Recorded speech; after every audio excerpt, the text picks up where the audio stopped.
આ પ્રકરણની અંદર અગાઉના લેક્ચર્સમાં આપણે શું જોઈ ગયા તો આપણે અનુકૂલનો વિશે જોઈ ગયા. ક્લિયર? એટલે કે અનુકૂલન એટલે કોઈ નિવાસસ્થાન છે એની અંદર વિપરીત પરિસ્થિતિ એટલે કે કઠિન પરિસ્થિતિની અંદર ટકી રહેવા માટે સજીવો દ્વારા ઉપયોગમાં લેવાતા વિવિધ વિકલ્પો. ઓકે, તો એને આપણે શું કીધા? અનુકૂલન કહ્યા હશે. અને જેની અંદર મરુ નિવાસી વનસ્પતિઓ દ્વારા માં જોવા મળતા અનુકૂલનો છે, સસ્તન પ્રાણીઓ ની અંદર જોવા મળતા અનુકૂલનો છે અને કેટલાક દેહધાર્મિક અનુકૂલનો વિશે આપણે ચર્ચા કરી ચૂક્યા છીએ. ક્લિયર? આજના લેક્ચર્સ ની અંદર આપણે એક નવા ટોપિકની વાત કરવા જઈ રહ્યા છે અને એ ટોપિકનું નામ છે વસ્તી. અને વસ્તીને ઇંગ્લિશમાં શું કહેશે? પોપ્યુલેશન. ઓકે, પણ વસ્તીને જો વ્યાખ્યાયિત કરવાનો પ્રયત્ન કરીએ તો વસ્તી એટલે શું? તો વસ્તી એટલે એક જ જાતિના સજીવો ભેગા મળીને કોની રચના કરે છે? તો કે વસ્તીની રચના કરે છે. યાદ રાખીશું વિદ્યાર્થી મિત્રો કે એક જ જાતિના સજીવો જે છે, ઓકે, એક જ જાતિના સજીવો ભેગા મળીને વસ્તીની રચના કરે છે. વસ્તીને શું કરે છે? તો કે રચે છે. ક્લિયર? વસ્તીની રચના કરતા જોવા મળતા હોય છે. જેમ કે જંગલની અંદર આપણે કહીએ તો કે બાવરની વસ્તી, બાવરના વૃક્ષો ભેગા મળી બાવરની વસ્તી રચે છે. તળાવની અંદર દેડકા ભેગા મળીને દેડકાની વસ્તી રચે છે. ઓકે, કોઈ ગામની અંદર મનુષ્ય ભેગા મળીને મનુષ્યની વસ્તી રચે છે. તો આ કેવા શું માંગે છે કે એક જ જાતિના સજીવો જ્યારે સમૂહમાં હોય ત્યારે આપણે એને વસ્તી તરીકે ઓળખીએ છીએ. ક્લિયર? જ્યાં પ્રકૃતિની આપણે વાત કરીએ તો પ્રકૃતિમાં ક્યારે પણ પ્રકૃતિની વાત કરીએ તો પ્રકૃતિમાં કોઈ પણ જાતિના એક વ્યક્તિગત સજીવના દર્શન થવા એ કેવા છે? કઠિન છે. ઓકે, સમજીશું બરાબર કે પ્રકૃતિની અંદર કોઈ પણ જાતિના એક વ્યક્તિગત સજીવ, કોઈ પણ જાતિના એક વ્યક્તિગત સજીવના દર્શન થતા નથી. સમજીશું કે કોઈ એક જંગલ છે તો એની અંદર માત્ર એક જ હરણ હોય, આવું જોવા મળતું નથી. કે કોઈ તળાવ છે તો તળાવની અંદર માત્ર એક ઇન્ડિવિજ્યુઅલ, એક અને માત્ર એક જ માછલી રહેતી હોય, આવું ક્યારે બનતું નથી. ક્લિયર? આપણે ક્યારે એવું ન કહી શકીએ કે ફલાણા ગામની અંદર, એટલે કે કોઈ ગામ છે એની અંદર કોઈ એક વ્યક્તિ હજારો વર્ષોથી રહે છે પણ એ એકલો જ હોય, આવું ક્યારે બને છે? નથી બનતું. એટલે કે છે કે પ્રકૃતિની અંદર જ્યારે જોઈએ છે ત્યારે કોઈ પણ જાતિનો એક વ્યક્તિગત સજીવનું દર્શન થતું નથી. ઓકે, સજીવો હંમેશા શું કહે છે કે મોટા ભાગના સજીવો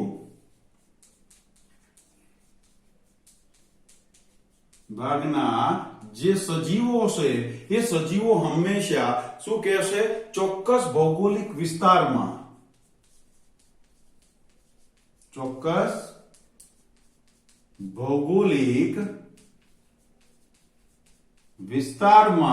સમૂહમાં રહેતા જોવા મળતા હોય છે. શું કહે છે? સમૂહમાં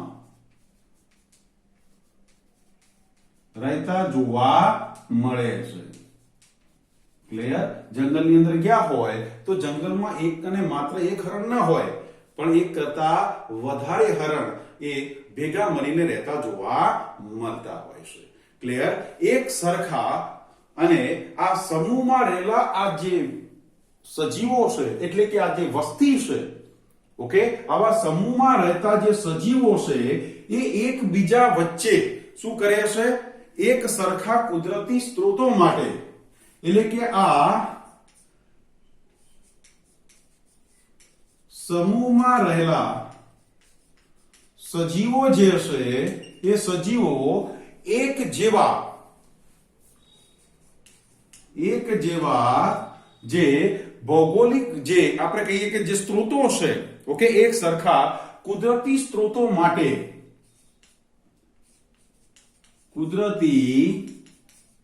સ્ત્રોતો માટે કાં તો એ ભાગીદારી કરતા હોય, ઓકે, શું કરે છે?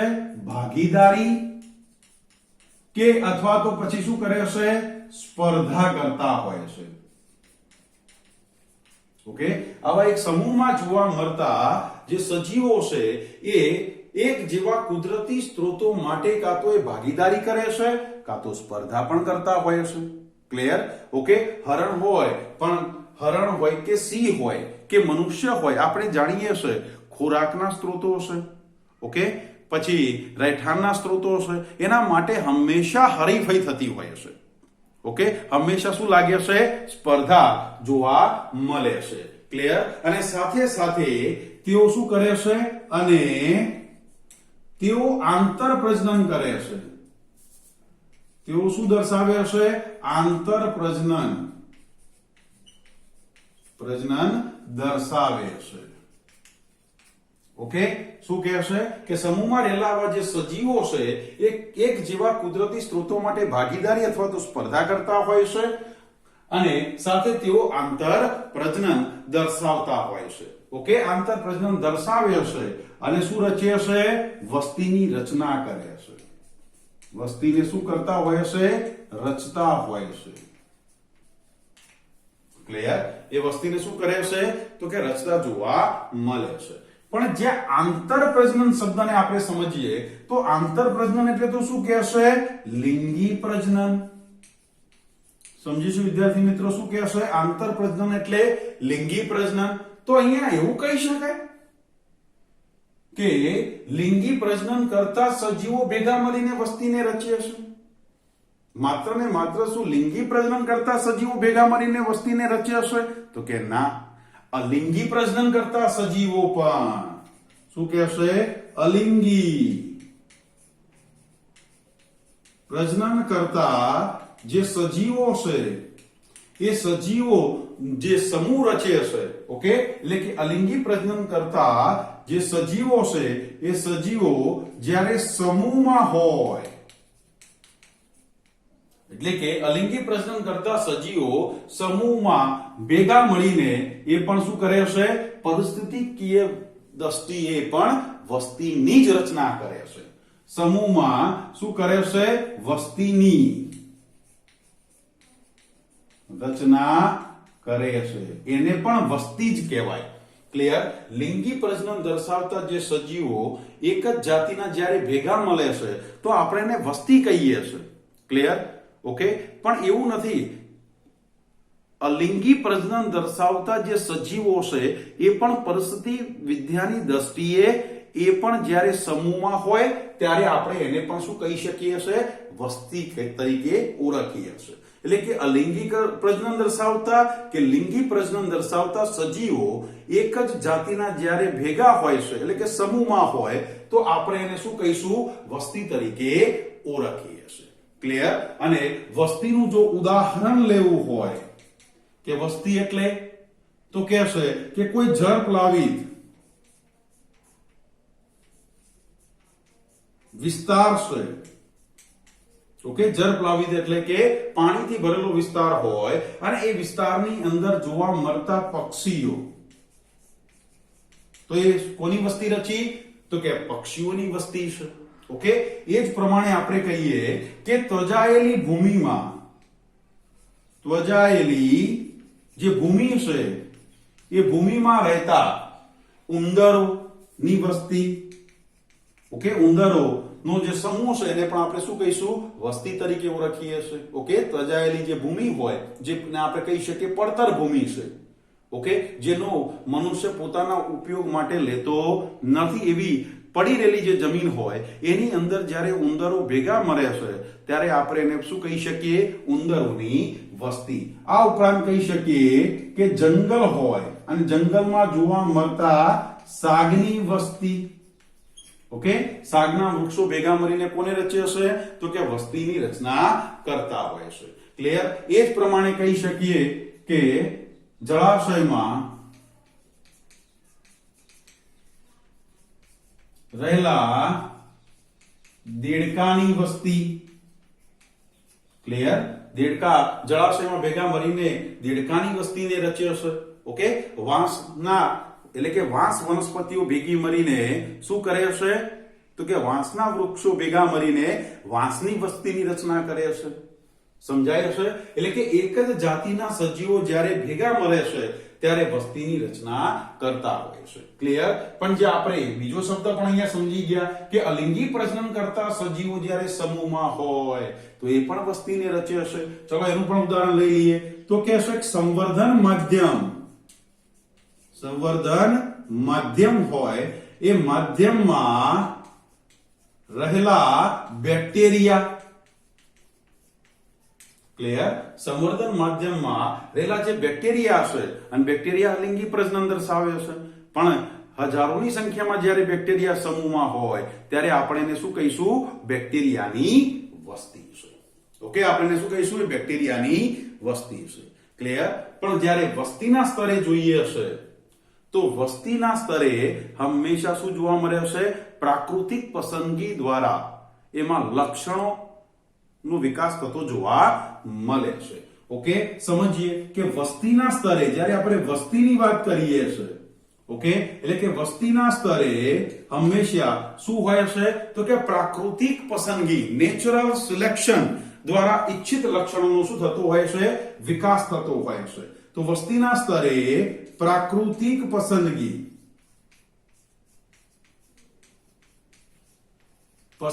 દ્વારા ઈચ્છિત લક્ષણોનો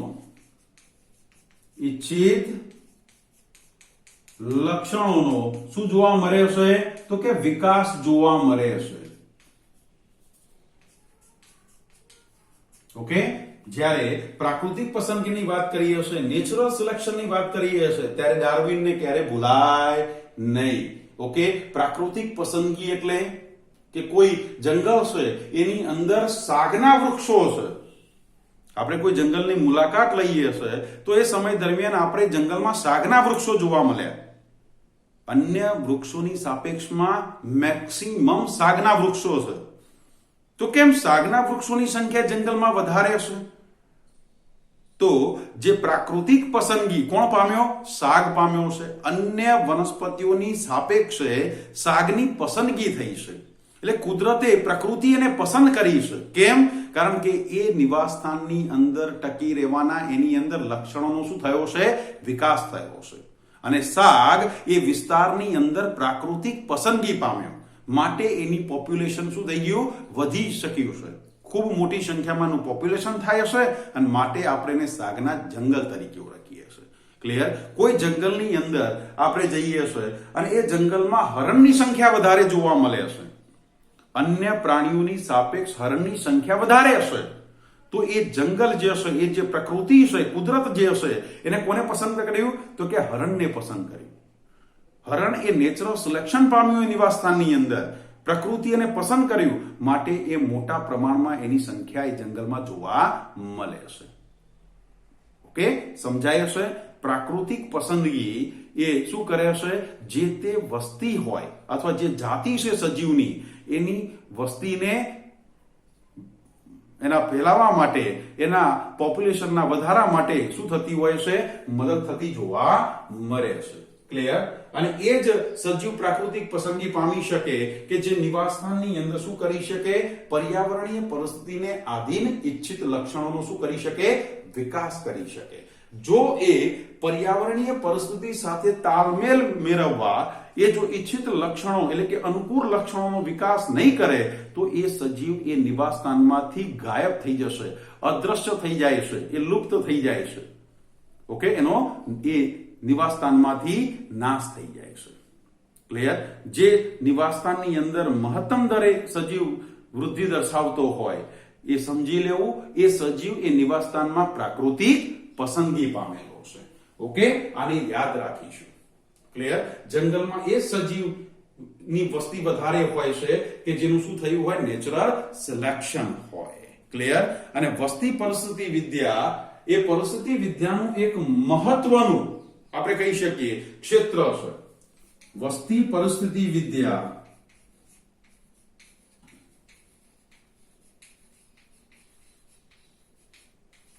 એટલે આપણે કહી શકીએ પોપ્યુલેશન ઇકોલોજી. ઓકે, એ પરિસ્થિતિ વિદ્યાનું એટલે કે ઇકોલોજીનું, વિદ્યા એ પરિસ્થિતિ વિદ્યાનું મહત્વનું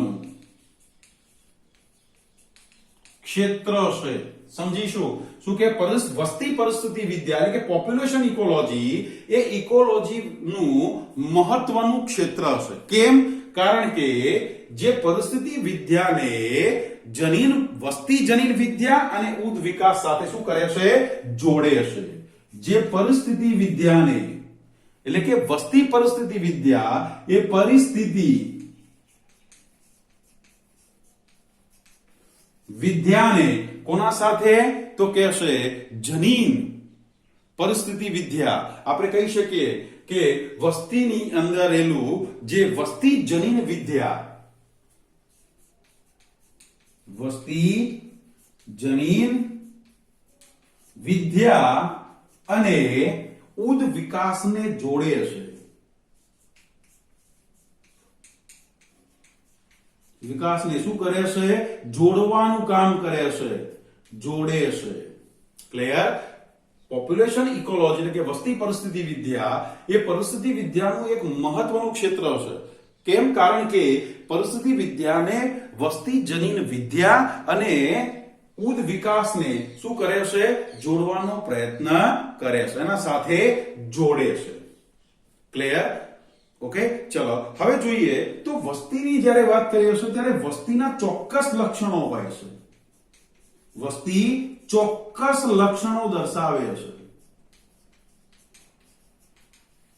અને જે વ્યક્તિગત સજીવમાં હોતા નથી. જે વ્યક્તિગત સજીવમાં જોવા મળતા નથી. સમજીશું? આ શબ્દને બરાબર સમજવાનો છે કે વસ્તીને ચોક્કસ લક્ષણ દર્શાવે છે અને જે લક્ષણ કોઈ વ્યક્તિગત સજીવમાં જોવા મળતા નથી. એટલે કે હરણની વસ્તી છે તો એના કોઈ ચોક્કસ લક્ષણો છે, પણ એક હરણની વાત કરીએ તો એ હરણ એ હરણની વસ્તીના લક્ષણને દર્શાવતું નથી, એમાં એ જોવા મળતું નથી. ઓકે, કેવા લક્ષણ વસ્તીના ચોક્કસ હોય છે? તો કે જન્મ દર અને મૃત્યુ દર. આવા ચોક્કસ વસ્તી ચોક્કસ લક્ષણ દર્શાવે છે. ઓકે, અને એ વ્યક્તિગત સજીવમાં લક્ષણો જોવા મળતા નથી. કયા લક્ષણની વાત કરે છે? ચલો લક્ષણની વાત કરીએ તો કે વસ્તી જે છે એ જન્મ દર અને મૃત્યુ દર ને દર્શાવે છે. ઓકે, વસ્તીનું પહેલું લક્ષણ કયું છે? તો કે જન્મ દર અને મૃત્યુ દર. ઓકે, જે વ્યક્તિગત સજીવમાં હોતું નથી. સજીવ તો જન્મે છે, સજીવ તો શું કરે? જન્મે છે, જન્મે અને મૃત્યુ પામે છે. ઓકે, સજીવ જન્મે છે અને મૃત્યુ પામે છે. એમાં એનો દર, એનો રેશિયો, જન્મનો રેશિયો કે મૃત્યુનો રેશિયો એ વ્યક્તિગત સજીવમાં હોતો નથી. ક્લિયર? સમજાય છે? આપણે કહી શકીએ કે કોઈ ગામની અંદર કે કોઈ જંગલ છે તો જંગલની અંદર આટલો જન્મદર અને મૃત્યુ દર છે. કોઈ ગામ છે તો એની અંદર પણ આપણે કહી શકીએ કે ત્યાં ગામનો જન્મદર એટલે કે મનુષ્યનો જન્મદર કેટલો છે અને મૃત્યુદર કેટલો છે. માનવ વસ્તીનો જન્મદર અને મૃત્યુદર આપણે કાઢી શકીએ છીએ કે જન્મદર 60% છે અને મૃત્યુદર 40% છે. આવું કરી શકાય. ઓકે, આ લક્ષણ દર્શાવી શકાય છે, પણ વ્યક્તિગત સજીવનું આપણે જન્મદર કે મૃત્યુદર નક્કી કરી શકીએ નહીં, એ દર્શાવતો નથી. કોઈ વ્યક્તિને આપણે એમ ન કહી શકીએ કે 60% જન્મ્યો છે અને 40% બાકી છે. આવું કહી શકાય? કે કોઈ વ્યક્તિમાં એવું કહી શકાય કે 60% જીવે છે અને 40% મરી ગયો? ઓકે, એનો આપણે રેશિયો નથી કાઢી શકતા. કોઈ પણ વ્યક્તિ હોય એ કાં તો સંપૂર્ણ જન્મે છે કાં તો સંપૂર્ણ મૃત્યુ પામે છે. એ 100% જ હોય, એનો રેશિયો કાઢી શકાતો નથી. જ્યારે વસ્તીમાં તો આપણે લક્ષણને જોઈ શકીએ છીએ કે જન્મદર એનો રેશિયો પણ કાઢી શકીએ અને મૃત્યુદરનો રેશિયો પણ આપણે કાઢી શકીએ છીએ. ક્લિયર? સમજાય છે? ઓકે, અને આ રેશિયો એ આપણે કેવી રીતે કાઢીએ છીએ? તો કે પર કેપિટા. પર કેપિટા. ઓકે, અને પર કેપિટા એટલે વ્યક્તિ દીઠ, માથા દીઠ આપણે કહી શકીએ વ્યક્તિ દીઠ, અથવા તો આપણે કહી શકીએ માથા દીઠ. આપણે એ નક્કી કરી શકીએ કે ફલાણા ગામની અંદર આ વર્ષે બાળકના જન્મ કેટલા થયા, તો કે 2% જન્મ દર છે. ઓકે, સમજાય હશે? 100 વ્યક્તિ હોય એમાં 2 બાળકનો જન્મ થયો તો આપણે કહી શકીએ કે 2% જન્મ દર છે. અથવા તો 4 વ્યક્તિ મૃત્યુ પામ્યા હોય તો કહી શકીએ કે આ વર્ષે એ ગામની અંદર 4% મૃત્યુ દર છે. 100 એ 4 મૃત્યુ પામ્યા તો 4% મૃત્યુ દર છે. અથવા 100 એ 2 જન્મ્યા તો કે 2% જન્મ દર છે. તો આપણે વસ્તીનો જન્મ દર ને મૃત્યુ દર એ પર કેપિટા એટલે માથા દીઠ આપણે કાઢી શકીએ છીએ. ક્લિયર? એ માથા દીઠ આપણે ગણી શકીએ છીએ. તેથી દરને વસ્તી સંખ્યાના સંદર્ભમાં થતા વધારા કે ઘટાડા સ્વરૂપે લઈ શકાય. જન્મ દર અને મૃત્યુ દરને વસ્તીની અંદર જોવા મળતા વધારા કે ઘટાડા, આ જે દર છે, સમજીશું, આ જે દર છે એ દરને આપણે કોના આધારે લઈ શકીએ, તો વસ્તીમાં થતા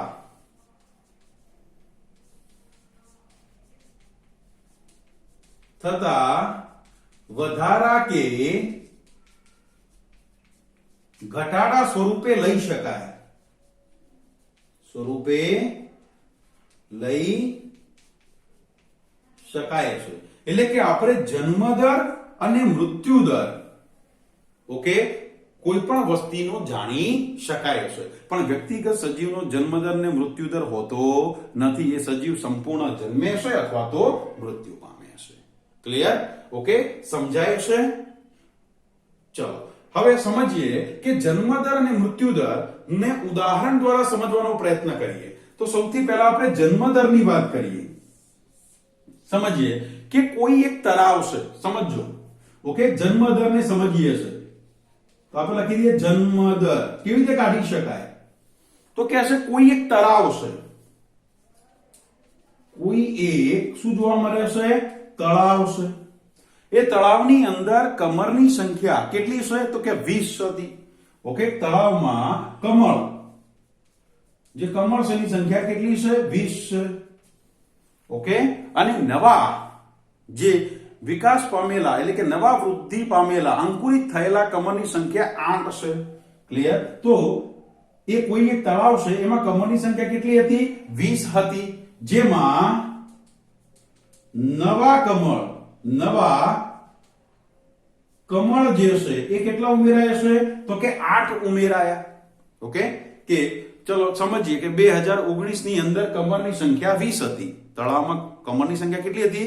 20 હતી.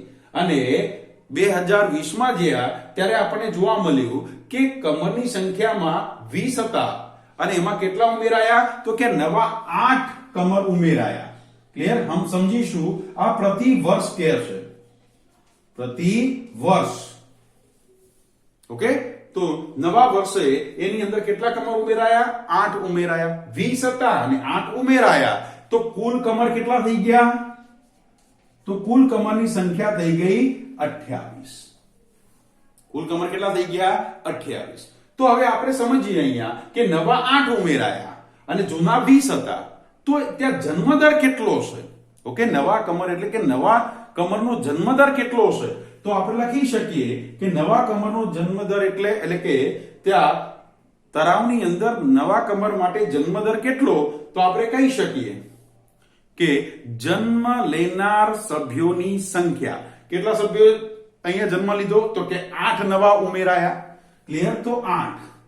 ઓકે, અને પહેલા કેટલા કમર હતા કુલ? તો કે 20 કમર હતા. તો આપણે લખી દઉં 8 ભાગ્યા 20. ક્લિયર? તો કેટલા કમર થઈ જશે? 0.4. 0.4. ઓકે, શું જોવા મળે છે? જન્મ દર છે. ક્લિયર? એ જ પ્રમાણે આપણે જોઈ શકીએ કે મૃત્યુ દરને જાણવો છે. ક્લિયર? તો મૃત્યુ દરને જાણવો હોય તો શું કરીશું કે એક પ્રયોગ છે. ઓકે, આપણે જાણીએ છે થોમસ હન્ટ મોર્ગનનું નામ સાંભળ્યું છે તમે. ચેપ્ટર 5 માં આપણે સમજી ચૂક્યા છીએ. ઓકે, અને મોર્ગન શું કરે? TH Morgan, Thomas hunt Morgan એનું પૂરું નામ છે. તો મોર્ગને શું કર્યું? એક પ્રયોગશાળાની અંદર કોઈ સજીવ પર પ્રયોગ કર્યો હતો, યાદ છે? અને સજીવનું નામ શું છે? ફળમાખી, ડ્રોસોફિલા મેલાનોગેસ્ટર. ઓકે, તો મૃત્યુદરને આપણે સમજીએ છીએ તો કે પ્રયોગશાળા છે. ઓકે, અને પ્રયોગશાળાની અંદર શું કોનો ઉછેર કરવામાં આવ્યો છે? ફળમાખી. ઓકે, પ્રયોગશાળાની અંદર ફળમાખી છે. હવે ફળમાખીની કુલ સંખ્યા કેટલી છે? તો કહેશે કે 40 છે. ફળમાખીની કુલ સંખ્યા કેટલી છે? 40 હતી. ક્લિયર? પણ અઠવાડિયાની અંદર શું થયું? તો કે દર અઠવાડિયે 4 ફળમાખી મૃત્યુ પામે છે. તો આપણે કહીએ કે અઠવાડિયામાં કેટલા? તો કે 4 ફળમાખી શું પામી? મૃત્યુ પામી. સમજીશું કેટલી ફળમાખી? 4, 4. ઓકે, 4, 4 ફળમાખી ડ્રોસોફિલા મેલાનોગેસ્ટર મૃત્યુ પામી. તો હવે એ પ્રયોગશાળામાં ફળમાખીનો મૃત્યુ દર કેટલો? તો આપણે લખી શકીએ. ઓકે, કેટલો થાય? તો યાદ રાખીશું 4 ભાગ્યા 40 તો કેટલો થઈ જાય? 0.1. કેટલો થઈ જાય? 0.1 થઈ જાય. ઓકે, તો આ શું થઈ ગયું? પ્રયોગશાળાની અંદર ફળમાખીનો મૃત્યુ દર મળી ગયો. ઓકે, એ જ પ્રમાણે અહીંયા આપણે શું મળી ગયું? તળાવની અંદર કમરનો જન્મ દર મળી ગયો. ક્લિયર? આ રીતે જન્મ દર અને મૃત્યુ દર વસ્તીની અંદર નિર્ધારિત કરી શકાય છે, એટલે કે નક્કી કરી શકાય છે. ક્લિયર? સમજાય છે વિદ્યાર્થી મિત્રો? ઓકે, કશું ગોખવાનું નથી, સમજવાનું છે. ઓકે, ચલો આગળ જોઈએ એ પહેલા આને ફટાફટ સરસ રીતે નોટ કરી લઈએ.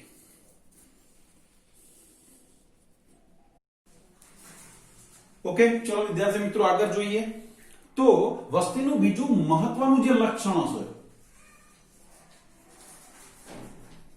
વસ્તીનું બીજું મહત્વનું લક્ષણ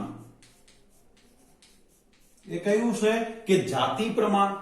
ઓકે, સેક્સ રેશિયો હોઈ શકે છે, જાતિ પ્રમાણ છે. ક્લિયર? એટલે કે કોઈ પણ વસ્તી હોય એ વસ્તીની અંદર આપણે જોઈ શકીએ છે કે નર અને માદાનું પ્રમાણ જાણી શકાય છે. નર અને માદાનું જે પ્રમાણ છે એ જાણી શકાય છે કે નર કેટલા હશે અને માદાનું પ્રમાણ કેટલું હશે. એટલે કે વસ્તીમાં નર અને માદાનું પ્રમાણ જોઈ શકાય છે. ક્લિયર? એટલે કે કોઈ એક વસ્તી છે એની અંદર આપણે જોઈ શકીએ કે દાખલા તરીકે શું કહેશે કે આ વસ્તીની અંદર 60% નર અથવા 60% માદા અને 40% નર છે.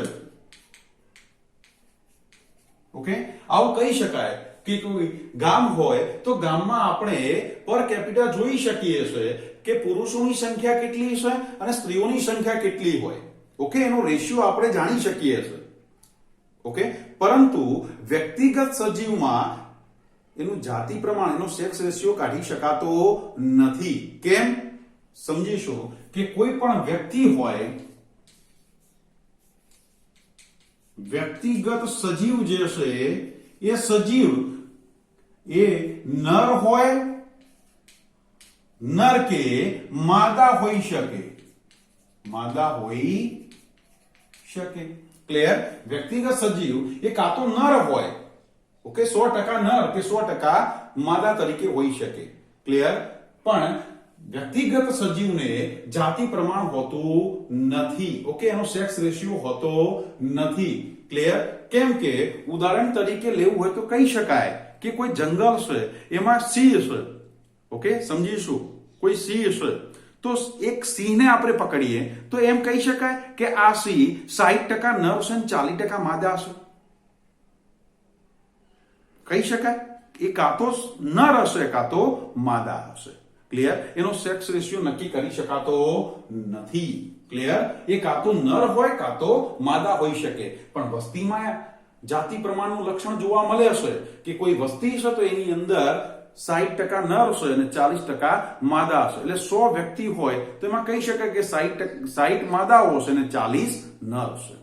ઓકે, સમજાય છે? વસ્તીમાં જાતિ પ્રમાણ સેક્સ રેશિયો હોઈ શકે, પણ કોઈ વ્યક્તિગત સજીવની અંદર એ રેશિયો જોવા મળતો નથી. યાદ રાખીશું. અને કોઈ પણ વસ્તીની અંદર જ્યારે જોઈએ છે ત્યારે કોઈ ચોક્કસ સમય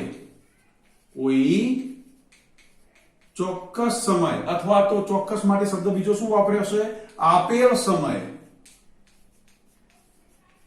સમયે જુદી જુદી વયના વ્યક્તિઓ જોવા મળે છે. કોઈ ચોક્કસ અથવા આપેલ સમયે જુદી જુદી વયના વ્યક્તિઓ વસ્તીમાં જોવા મળે છે અથવા વસ્તીને રચે છે. ક્લિયર? જ્યારે વસ્તીની વાત કરીએ છીએ તો એ વસ્તીની અંદર કોઈ ચોક્કસ સમયે જુદી જુદી વયના શું જોવા મળે છે? વ્યક્તિઓ વસ્તીને રચે છે. ઓકે, સભ્યો મળીને વસ્તીની શું કરતા હોય છે? રચના કરતા હોય છે. એટલે કે કોઈ ગામ હોય તો એની અંદર આપણે કહીએ કે 100 વ્યક્તિનું ગામ છે, પણ એ 100 વ્યક્તિમાં બાળકો પણ હોય, યુવાનો પણ હોય અને વૃદ્ધો પણ હોય. ક્લિયર? સાથે સાથે એ જુદી જુદી વયના જે વ્યક્તિઓ છે એ વ્યક્તિની અંદર નર અને માદા પણ હોય. ઓકે, નર અને માદા પણ હોય. જુદી જુદી વય એટલે કે ત્યાં બાળકો પણ હોય, યુવા પણ હોય અને વૃદ્ધો પણ હોય. અને બાળકો, યુવા અને વૃદ્ધોની અંદર નર અને માદા બંને હોઈ શકે. ઓકે, બંનેનું પ્રમાણ જોવા મળે છે. એટલે કે કોઈ પણ વસ્તી એ જુદી જુદી વયના વ્યક્તિઓથી રચાતી જોવા મળે છે. ક્લિયર? અને આવી જુદી જુદી વયના વ્યક્તિઓ જે છે એને જ્યારે આલેખ કરીએ છે, એને આલેખન કરીએ છે, સમજીશું. જુદી જુદી વયના જે સજીવો છે, એટલે કે જુદી જુદી વયની વસ્તી જે છે એ વસ્તીનું શું કરવામાં આવે છે? આલેખન કરતા શું જોવા મળે છે? તો કે વય પિરામિડ.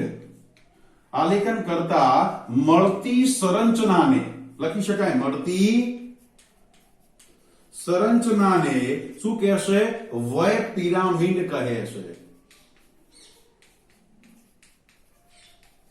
ઓકે, વસ્તી હંમેશા જુદી જુદી વયના વ્યક્તિઓથી બને છે અને આવી જુદી જુદી વયના વ્યક્તિઓનું જ્યારે આલેખન કરવામાં આવે છે તો આલેખન કરતા મળતી જે સંરચના છે એને આપણે અહીંયા શું કહીશું? વય પિરામિડ. યાદ રાખીશું. જુદી જુદી વયના વસ્તીનું જ્યારે આલેખન કરવામાં આવે છે તો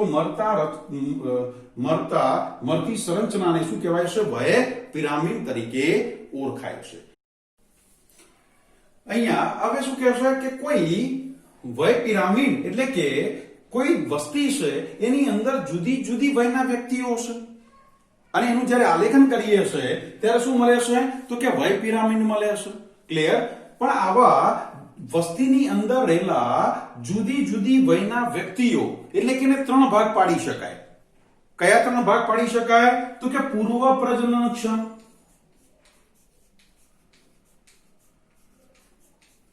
ક્લિયર? એનાથી આગળ જઈએ તો કે પ્રજનનક્ષમ અને પશ્વ પ્રજનનક્ષમ.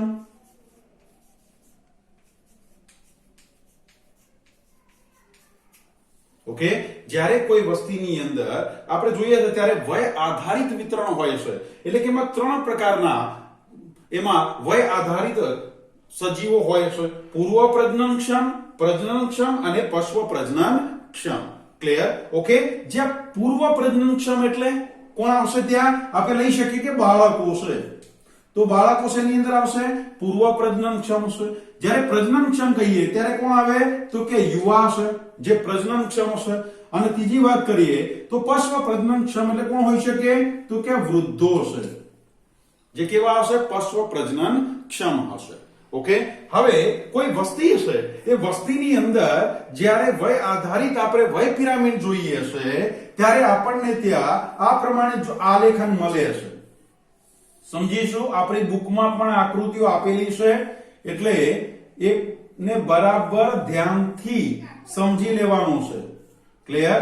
તો અહીંયા આ પ્રમાણે એનું આલેખન મળે છે. ક્લિયર? તો અહીંયા નીચે બેઝમાં હંમેશા કોણ હશે? તો કે પૂર્વ પ્રજનનક્ષમ હશે. વચ્ચે જોઈએ તો કોણ હશે? પ્રજનનક્ષમ હશે. અને અહીંયા ટોપમાં કોણ હશે? તો કે પશ્વ પ્રજનનક્ષમ હશે. ક્લિયર? ઓકે, એમ ત્રણ પ્રકારના સજીવો વય આધારિત અહીંયા જોવા મળે છે. એનો આલેખ જો આ પ્રમાણે મળે. ક્લિયર? અને સાથે યાદ રાખીશું અહીંયા આલેખનમાં નર અને માદા બંનેનો ઉલ્લેખ હોય છે. ક્લિયર? ઓકે, ચલો સમજીએ. તો આવો જે આલેખ છે એ આપણને કેવો મળ્યો? શંકુ આકારનો મળ્યો. આ ટાઈપ મળ્યો. તમે જો પૂર્વ પ્રજનનક્ષમની સંખ્યા વધારે હશે, પછી એનાથી ઓછી પ્રજનનક્ષમની છે, એનાથી ઓછી કોની છે? તો પશ્વ પ્રજનનક્ષમની છે. તો મળતો આલેખ કેવો મળે હશે? તો કે શંકુ આકારનો મળે હશે. આપણે કહીશું ત્રિકોણ આકાર છે. ત્રિકોણ આકાર મળે છે. ક્લિયર? હવે જો મળતો વસ્તી વૃદ્ધિનો આલેખ, આને આપણે શું કહીશું? વસ્તી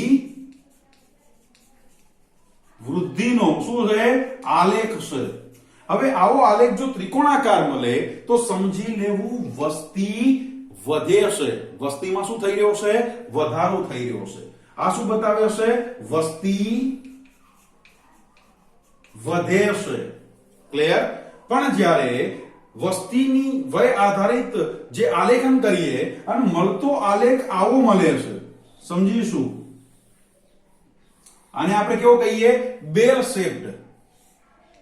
ઓકે, કેવો મળે છે? તો કે ઘંટાકાર મળે છે. આ રીતે બેલ શેપ મળે છે, ઘંટાકાર મળે છે. ઓકે, આ કેવો કહીશું? ઘંટાકાર છે. ઓકે, જ્યાં નીચે પૂર્વ પ્રજનનક્ષમ, પ્રજનનક્ષમ અને પશ્વ પ્રજનનક્ષમ. તો અહીંયા આવો આલેખ જો ઘંટાકાર મળે તો વસ્તી હંમેશા ત્યાં કેવી હશે? સ્થાયી સ્થિતિમાં હશે. સ્થાયી સ્થિતિમાં ત્યાં વસ્તી રહેતી જોવા મળે છે. ક્લિયર? પરંતુ જો મળતો આલેખ ઊંધા ઘડા આકાર મળે, સમજો આ રીતે, આ યાદ રાખવાનું છે કારણ કે પરીક્ષાની અંદર પૂછાય તો આપણને આવડવું જોઈએ. ઓકે, આ પ્રમાણે મળે છે તો આ કેવું કહેવાય? ઊંધા ગડા આકાર. ઊંધા ગડા આકારનો છે. ક્લિયર? વસ્તીનો આલેખ જો આ રીતે મળે, પૂર્વ પ્રજનનક્ષમ, પ્રજનનક્ષમ અને પશ્વ પ્રજનનક્ષમ જે સજીવો છે એનો આલેખ જો ઊંધા ગડા આકાર મળે તો સમજી લેવું એ વસ્તીમાં શું થઈ રહ્યો છે? ઘટાડો થઈ ગયો છે. શું લખાય? વસ્તી શું થાય છે? ઘટે છે. ઓકે, અહીંયા વસ્તી શું થાય? ત્રિકોણાકાર મળે તો વધે છે, વસ્તીમાં વધારો છે. ઘંટાકાર મળે, બેલ શેપ મળે તો સ્થાયી સ્થિતિમાં વસ્તી છે, અને ઊંધા ગડાકાર મળે તો વસ્તીમાં શું જોવા મળી રહ્યો છે? ઘટાડો જોવા મળી રહ્યો છે. યાદ રાખી લઈશું વિદ્યાર્થી મિત્રો, કારણ કે આવા પિરામિડ જે છે એ વસ્તી વૃદ્ધિને દર્શાવે છે. એ કોને દર્શાવે છે? વસ્તી વૃદ્ધિને દર્શાવે છે. ક્લિયર? અને આ પ્રમાણેની આકૃતિ, ઓકે, આ ત્રણે 1, 2 અને 3 આ ત્રણે ત્રણની આપણી બુકમાં આપેલી છે. ક્લિયર? મેં અહીંયા શેપ આપ્યા છે. સમજાય છે? આપણી બુકમાં આ પ્રમાણે આપેલી છે. તમે જોશો એટલે તમે તરત સમજી જશો. ક્લિયર? તો આ શું બતાવે છે? તો વય આધારિત પિરામિડ છે. પણ એને બરાબર આકૃતિઓને ધ્યાને રાખી લઈશું અને આકાર ખાસ યાદ રાખી લેવાના છે. પરીક્ષાની અંદર MCQ માં આવે તો આપણે ગરબડ કરવી નહીં અને ગરબડ થાય પણ નહીં. ઓકે, ચલો અહીંયા સુધી રાખીએ છીએ અને બાકીનું જે વસ્તી વિષયનો જે અભ્યાસ છે એ નેક્સ્ટ લેક્ચરમાં જોઈશું.